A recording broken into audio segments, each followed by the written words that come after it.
you're in the right place. This is the Eatfluencer Podcast, and I'm your host, Dr. Maggie Landis. Together, we are going to unpack everything about eating and discover the what, when, and how that will let you lead your best life. This is not your doctor's conversation about nutrition. Today is when you can start to love eating again. Let food be food and you be you. Get ready to get Eatfluenced.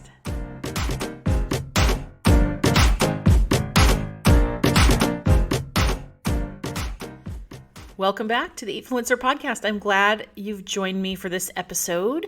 I'm Maggie Landis. I'm your host here as always. And this is another solo episode this week. We are talking about the eating disorder crisis and our kids. And this is very close to me and probably is to many of you as well.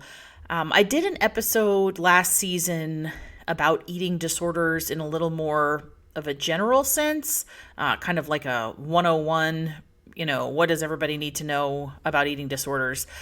This episode, I want to specifically talk about what is going on with our teenagers and our children. And this is probably coming from the mom in me, but I'm a pediatrician as well, as you know, and a public health professional. So this kind of ticks all the boxes in terms of my level of concern. I will say that we're going to be talking about eating disorders and not in a lot of detail about eating disorder behavior, but if you're feeling challenged by that topic and still in a place in recovery where you can't listen, I have to give the caveat that feel free to skip on. If you're listening and you feel like you need more support, or you or someone you love is struggling with eating disorders, I have included the National Eating Disorder Association contact information and their crisis line in the show notes for this episode. So please use those resources if you think they would benefit you. But let's go ahead and just start. I do want you to know this is one little bitty tiny podcast episode, and we are just scratching the surface. More than anything, I want to expose this problem, particularly how it has escalated so much in the recent couple of years through the pandemic and through, this extreme explosion in social media in younger and younger and younger kids. It's worth a look at because whether you're a parent, a grandparent, an aunt, you're a teacher, a coach, a youth, role model in some way, like it's important to know because you may be the one that figures this out. It's really a tricky set of diseases eating disorders are. And a lot of people suffer for a very long time and have catastrophic physical and psychological consequences because really the problem just isn't identified. And it's a real challenging thing to self-identify because there's still a lot of stigma around treatment and things like that. So we're going to get into just a little bit of all of that. Like I said, this is like a tasting, plate. Really, there's a lot of conversations that could be around these topics, and I may do some of that in the future. But let's just jump right in.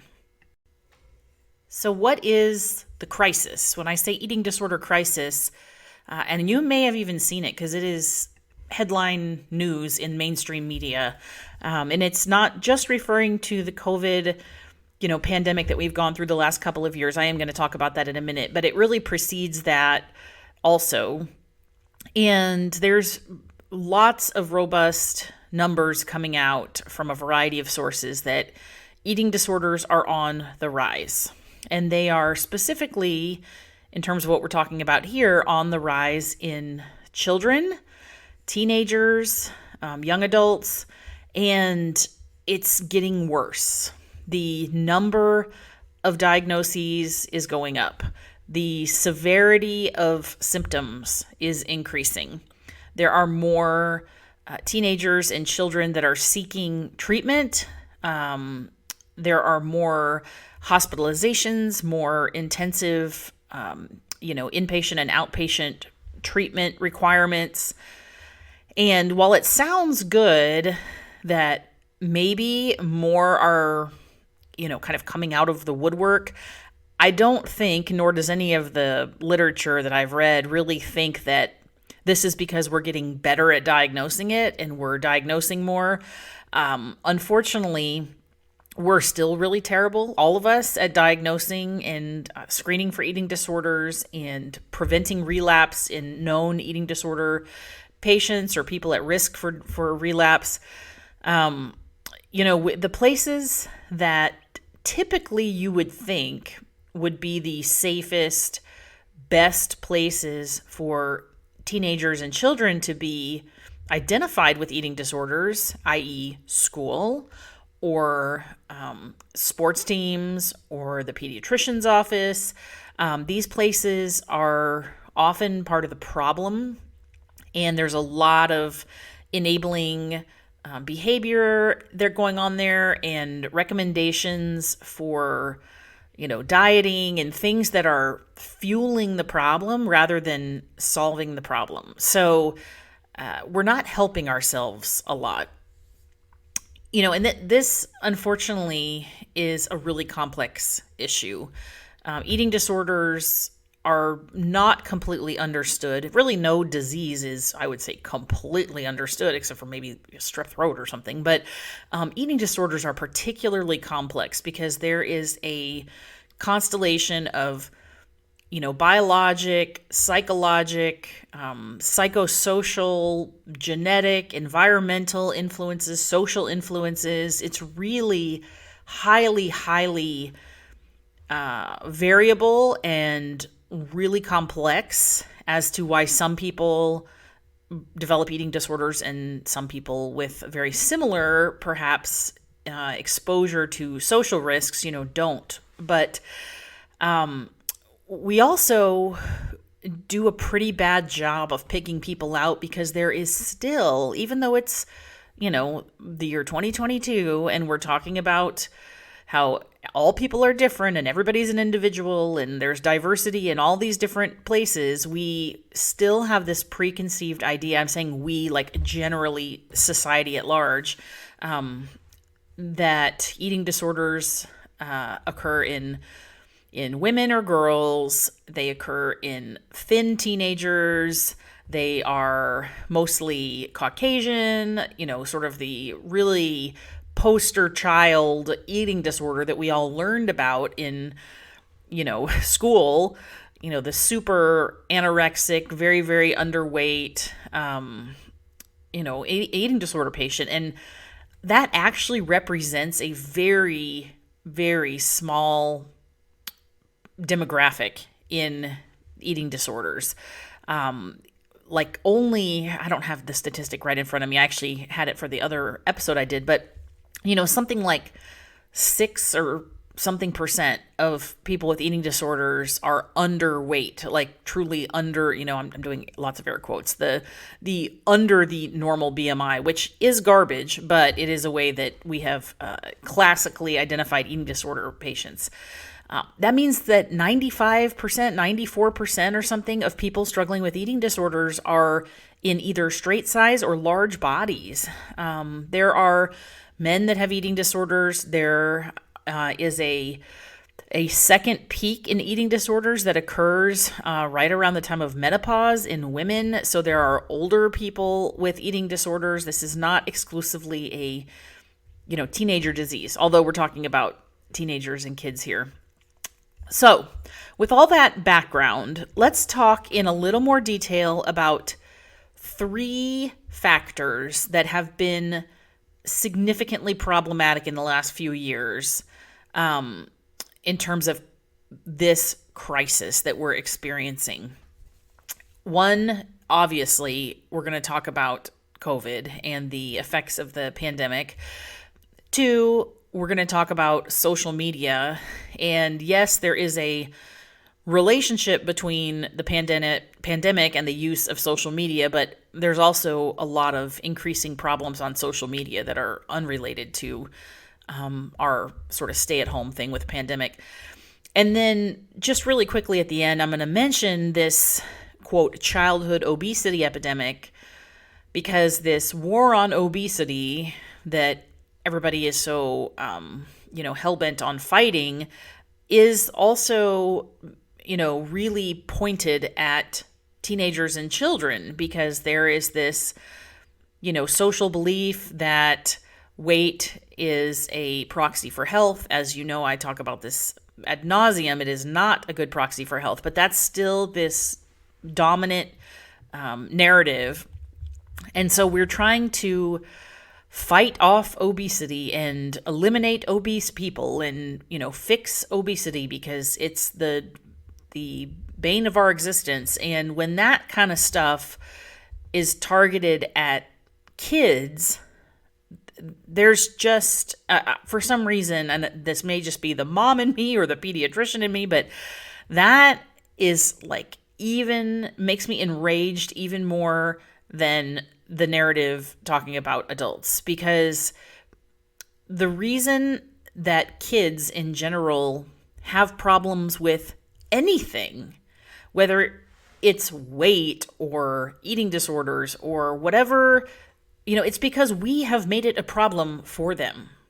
They don't think it's a problem, except for the fact that adults in society make rules and pass sort of legislation and continue to uphold the cultural norm, whatever it is that the kids experience. They're sort of bystanders and really victims of this diet culture and, quote, obesity epidemic that we adults have created. So anyway, I'm going to mention it at the end, but I really want to talk a lot about COVID and social media specifically, because it's that is something that I think is very tangible, and probably many of you have seen these complicating factors right under your noses with your own kids or other kids that you, like I said, you work with or interact with in some other setting.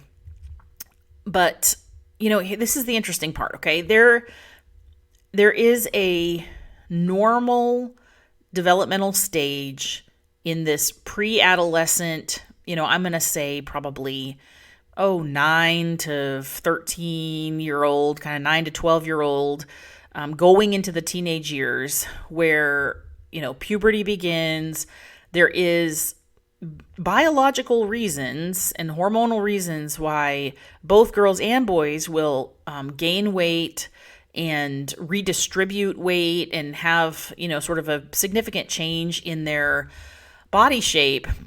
And this, really is sometimes the nidus of where all this starts, because that alone wouldn't be such a big problem, except for the fact that we all together collectively think that weight gain is a problem, and we extend that even so much to, teenagers and pre-adolescents who are supposed to be gaining weight as they move from being a child to being an adult. Now, the interesting thing is that, I'm trying to think back. I do a lot of thinking back about when I was a teenager, which would have been in the late 80s, the early 90s. If you're my age, that was, I honestly don't think we, and I'm speaking for people my age, were aware of all the eating disorders that were prevalent, because I talk to a lot of particularly women my age now who in retrospect sort of ascribe themselves to, I probably did have an eating disorder, but it wasn't diagnosed. I didn't have a name. I didn't go to a therapist. I didn't have any kind of intervention, because the behavior that we now know represents, real pathology in eating disorders was truthfully normalized, because diet culture was not a thing. I mean, it was a thing, but we didn't call it diet culture. We just called it eating, because it was like the standard nutrition and eating and feeding and food advice, and just was what we now can look back and say is a very toxic diet culture model. But at the time, you see what I mean? We didn't have the language at the time. There wasn't really this recognition like we have now of disordered eating and all these little nuances. The word orthorexia wasn't even around till the late 90s. So there really wasn't, really, truly, I think like there might have been one girl that I knew of in my huge, ginormous high school who, probably had anorexia. Everybody knew she had an eating disorder. She ended up like getting pulled out of school to go to an inpatient. I mean, like she was the extreme case. But shy of that, all this dieting and disordered behavior and, restricting and micromanaging our bodies and trying to be thin was just normal. Like even more, honestly, I think even more normal than now, really truthfully. So anyway, it's something that in retrospect, we probably, if we had like the criteria and the descriptive abilities that we do now, and we applied that to ourselves in our previous life, probably many of us would have had eating disorders, or certainly if we didn't meet the, DSM-5 criteria for an eating disorder, we probably were orthorexics for certain, orthorectic. Anyway, but and I want to say I'd said this at the beginning, but the increasing frequency and numbers and incidents of eating disorders that we're seeing now in children and teens, are we better at recognizing eating disorders? Marginally, maybe. I mean, we have all these criteria and we have all these fancy names and labels, but I don't know that means that we're finding more people with eating disorders. I think the numerator is higher, but I think the denominator is also bigger too. So anyway, I don't think, my best assessment is that this crisis we're seeing is not a product of, identifying more, quote, hidden cases. But it is, that time of life is super challenging. I am parenting an 11 and a 14-year-old right now. And I mean, those of you that have teenagers or have had teenagers already, this is a vulnerable time for all these different aspects of risk to come into play simultaneously. We're going to go through some of this, but the biology, the hormones, the genetic factors, the psychological factors, the social interactions, all this stuff that can make this situation better or worse, it tends to intersect at this, age, this pre-adolescent and teenage age group. Then, you add on top of that other factors. So if the child is one who's involved in competitive athletics, particularly if it's a aesthetic or weight-based activity like cheerleading or gymnastics or figure skating, wrestling, dance, trying to think of what else, just stuff like that where the body shape or size is kind of part of the activity, that just compounds the problem. And then, we have, like we're going to get into here, on top of that, the social response to our, quote, obesity problem, and then social media just exploding, and now 2 years going on more of this bizarro COVID pandemic, which has not only caused a spike in eating disorders, but mental health conditions in general in children and adolescents. So super challenging. And I looked up a few things since COVID. Let's talk about COVID for a second. Okay, let me make this a little more organized for your brain. But I looked at several sources, and this is not simply a U.S. phenomenon, because I looked at some data from Australia, I looked at some data from the UK. All things that I saw showed an increase in children and teenagers with eating disorders. One hospital in Australia was reporting 104% increase in the diagnosis of anorexia nervosa requiring admission at their facility. The National Eating Disorder Association Helpline has had an 80% increase in calls in the year 2020 going into 21 compared to previous, pre-COVID years. And it's scary because, like I said, these are just the ones that are coming to the surface and that we are finding and seeing. I mean, if you have gotten to the point that you or somebody is calling the eating disorder helpline, like, you're way ahead of the curve of most people that are kind of suffering in silence and don't have, a access or a relationship to a treatment program, at least not yet. So basically 3 things happened during COVID that made this really bad. One is that there was an increase in the risk factors for eating disorders. Secondly, there was a decrease in protective factors, because yes, there are things that are protective. And then the third problem is the limitations in access to care and the barriers that kind of came up for eating disorder diagnosis and treatment during the pandemic. So I'm going to go through these real quick. I made a little list just because, man, the more I was reading about it, it even was horrifying to me. I kind of had this idea to do this podcast, and then once I started reading and putting notes onto paper for this episode, I thought, man, this is just bad. I mean, we're lucky anybody has escaped this whole pandemic without developing, disordered eating or eating disorder behavior. So, one of the things is that the way that the risk factors increased during COVID, let's start there. There was a lot of conversation, sort of generic conversation about taking care of your health and taking care of your immune system and making yourself, ready to be able to tolerate a COVID infection if you were to get, infected.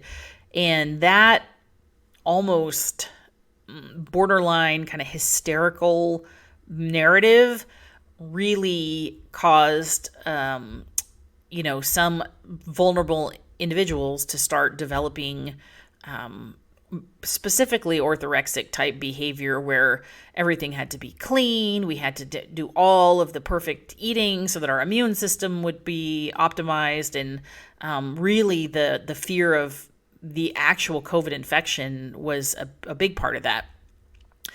There was, of course, a lot of disruption in routine for everybody. So normal eating, normal movement and exercise, normal sleeping. When you're a 14-year-old who was going to school 5 days a week and seeing your friends and playing sports or whatever, there's kind of you have a rhythm, and now you're suddenly at home for 6 months, 9 months, however long, really isolated, really, staying up late, not sleeping right, not having, sort of structured necessarily eating and exercise like you did before. Really a problem. It goes without saying that the stress and the social isolation contributed to this, certainly, because eating disorders thrive in secrecy. It is still a stigmatized disease state. It is a mental health condition that we don't have a consistent level of awareness of and empathy for the way that we do other conditions. And so there's a lot of guilt in eating disorder patients. There's a lot of, belief that it's their fault. There's a lot of false kind of accountability and shame, and being in isolation can exacerbate that quite a bit. There May have been a lot of fear related to finances. There were food insecurities that developed in households where there hadn't been in the past. A lot of, kind of additional stress with all the members of the family. And that, when it feels out of control, when the world feels out of control, and as it did for all of us,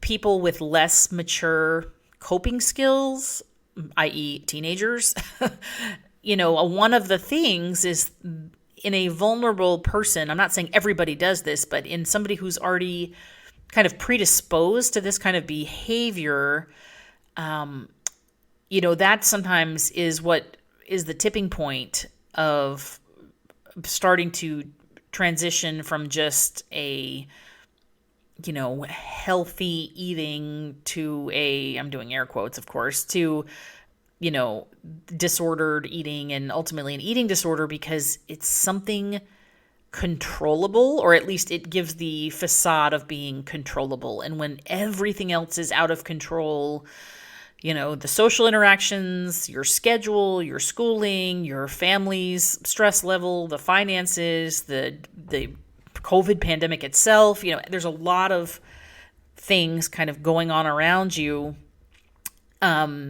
Restricting your food, even though it doesn't fix any of those problems, is a way for teenagers to, sort of exhibit and exercise that control.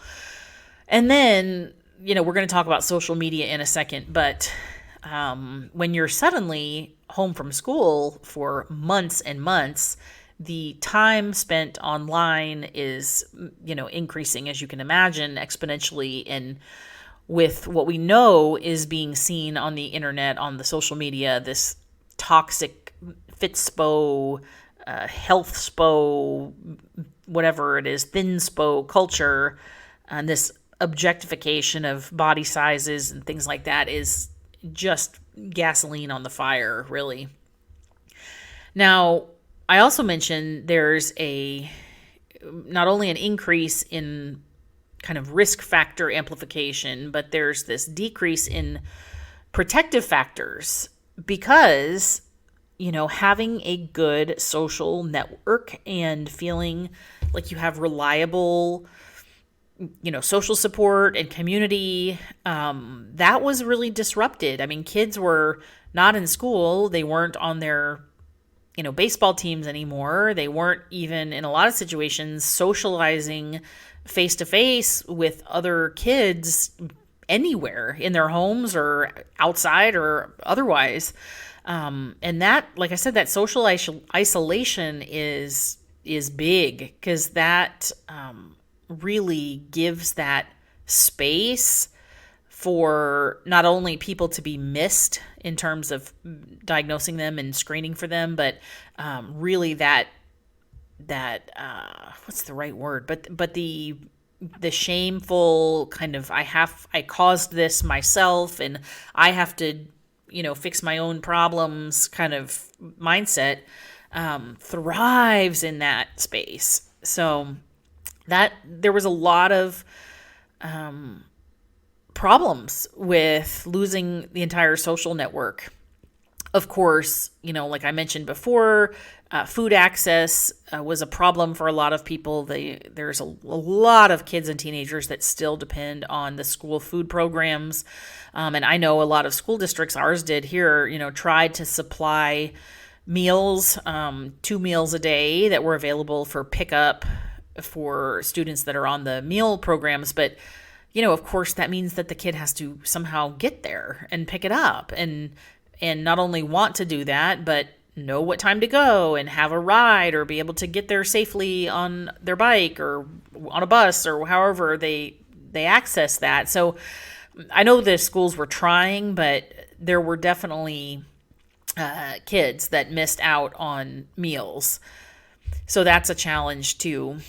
And then, the body image piece, when you're not doing your normal stuff. And I know not every child is an athlete and not every child is a cheerleader or a dancer or whatever, but just being physical, whether that's just walking to school, literally, or shooting basketballs in the, park or whatever.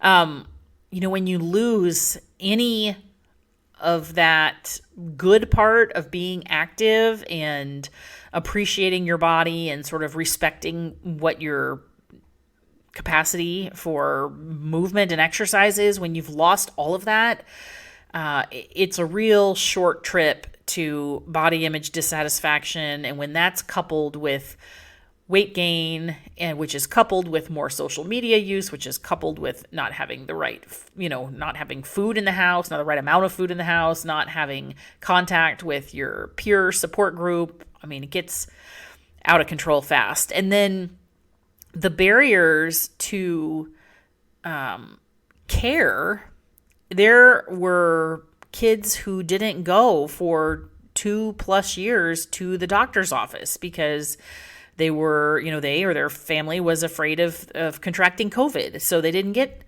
well child exams and normal physicals, and sports physicals weren't being done, that kind of stuff. A lot of people were utilizing these kind of urgent sick care telemedicine platforms that are not primary care. They're good if you have an ear infection or strep throat or a rash or something, but it's not the continuity of care that's required, and to talk about these issues, to have an understanding of that patient and that relationship with the family, to be able to pick up on really subtle, complicated signs, because it just doesn't show up with like flashing red lights. Eating disorders it's not like obvious to pick out of somebody in a very brief interaction, especially if it's a patient you've never had any contact with in the past. They're also, with no school, of course, there's not teachers and school administrators and coaches and school nurses like with eyes on kids. There's a lot of even eating disorder treatment programs that had to be modified, or, things that were face-to-face had to go virtual, and everybody did the best they can. I'm give it to them for trying to make do with the restrictions that were in place, but it just wasn't the same level of care for people that were either getting active treatment or diagnosed during the pandemic, or those people that have ongoing care in terms of relapse prevention. It just wasn't the same. And then, there's a lot of families lost one or more of their primary caregivers because of COVID itself. And fortunately, we didn't see a tremendous loss of life in the teenage or children group compared to adults. But if you're a teenager living in a home where one of the parents dies, one of the caregivers dies, or is incapacitated with COVID infection for months and months, or in a hospital or whatever, that's really disruptive. And not only does that feed the stress and the food insecurity and the financial problems, there's probably a way lower likelihood that whoever's remaining to kind of hold down the fort is going to be getting you for routine preventative care at a doctor's office. It just wasn't top of the list for those families, kind of understandably so. But it's just got really bad. And I won't go through all the data I did. There's lots of studies that have been published in the last, 12 months or so, comparing the rates of eating disorder admissions to hospitals, the average age of the patients, the severity of the symptomatology, all this sort of stuff. And it's bad on bad on bad. I won't bore you with the numbers because it's not that interesting to read the numbers, but it's nothing got better. Everything got worse. And I don't think we're out of the woods, because having that experience, which is just now starting to turn the corner, 2.5 years of your adolescent or pre-adolescent life lived in those conditions, you develop some real behavioral changes and psychological changes that will definitely last and need attention. Just because we have a vaccine and we took our masks off and everybody's going to concerts again does not mean that the problems that happened are gone. And, I was going to get into a lot of social media stuff here, but it goes without saying, the really the unrepresentative picture of the world that teenagers get on social media. The same thing happens to adults, but some adults have like a sprinkling of sensibility where they can a little more easily establish boundaries around the use of it and also knowing what is, realistic or, fictitious and what's kind of the real world. Teenagers and pre-adolescents just don't have that life experience or, frankly, the maturity in their, cognitive reasoning or skill set to discern the difference. And, 95% of teenagers either have their own smartphone or have regular access to one that belongs to somebody else. So we're talking everybody. Really, truly, almost everybody. And not just a little bit. Something like 48% of teenagers with smartphones will answer a survey saying that they use social media, quote, and that this was the thing they had to tick the box, almost constantly. And another like 40% or so said they use it, quote, several times a day. So the level of exposure is high. The ability to navigate that environment and be able to reject the unrealistic stuff that's on there is low. It's a really, really visual, particularly the platforms that teenagers are using. Sorry to break it to you, they're not on Facebook. They're not in Facebook groups, reading blogs. They're not on Twitter. They're in these platforms like YouTube, TikTok, Instagram, highly, highly visual, almost entirely video and photo-based platforms. And they, there's a really blurry line between commercially generated content and user-generated content. And so they're seeing advertising for all these things from the diet, the beauty, the fitness industries, and the feedback, the algorithm on these platforms feeds that. So it's, we know that it's, artificial intelligence learning, and the content that any individual sees is based on their previous activity and their interests and who they're communicating with and who they interact with, which means that then it's more and more and more of that stuff. So it's easy to be curious and then suddenly be totally immersed and saturated in that media. And there's a real problem with supervision and safety on the internet and lack of moderation. And it's part of it is parents, part of it is the environment of the schools, part of it is the actual use of the platforms and how it works. There's just a lot of parts to this problem. So I'm not going to get into all of that, but it's bad. You take COVID pandemic plus social media plus this, we haven't even talked about it. Oh my gosh, I'm running out of time here.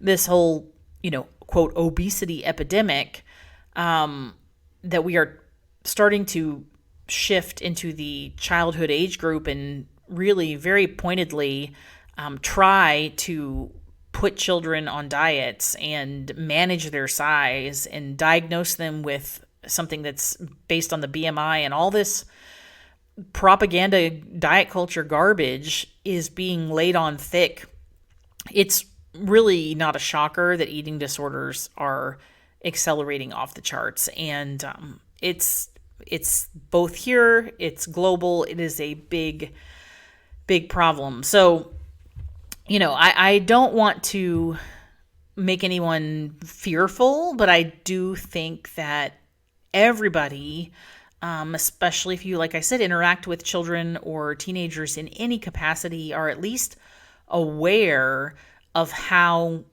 big this problem is and how challenging this problem is. Particularly healthcare, providers and teachers and coaches and legislators and parents. We really need to do better, both picking out the kids that have already started to develop disordered eating and eating disorder behavior. But we also really have an obligation to try to fix some of this stuff on the front end and reduce the risk factor exposure, reduce the problems that are like feeding into the start point of this, try to bolster up some of those protective mechanisms, and just generally do a better job changing the narrative around food and eating and body diversity and body size and all this, because the kids are subject to the world that we create. I mean, truthfully, their thoughts about all these things is a direct reflection of our thoughts about these things, as is their language, as is their behavior. So, keep that in mind, that we all collectively really have the opportunity to make this better or make this worse. I mean, to make it simple, really, that's what it comes down to. And I think that whether or not you have your own children, your participation in the diet culture narrative is ultimately going to influence these kids and teenagers that need our help. So I hope that was all interesting to you. Like I said, the purpose of doing this was really to make you aware of how significant the eating disorder problem is in the teenage and in pre-adolescent age group right now. Specifically after COVID, it is worse. And like I said at the top of the show, please know that I have the National Eating Disorder Association crisis line and their website, which has lots of great resources on their website. And those are both linked in the show notes, so you can find those if you need. I also want to make one last announcement before we sign off for today. If you are a health professional, any flavor of health professional, and you are looking to adopt or really build up your weight neutral, health at every size aligned practice model, I have a free training opportunity for you that I am just now buttoning up the last few details on, and she'll hopefully be released within the next 1 to 2 weeks. I'm going to say a week, but I don't want you to hold me to that exactly. I will announce it, of course, on my podcast, and I'll also have links on my social media and my website. So if you're not already following me over there, go over to Maggie Landis MD. On Instagram is probably the best place, or my website, maggielandismd.com, so you don't miss anything. All right. Well, I appreciate you listening and look forward to continuing this conversation. We will have a new episode every Wednesday at the Eatfluencer podcast. Thanks. Until next time. Thank you so much for being here today. If you love what you've learned, follow me on social media at Maggie Landis MD, and you'll never miss a thing. You can also check out my website at maggielandismd.com and sign up to be part of our community of eaters. Thanks again for stopping by. We'll talk again soon.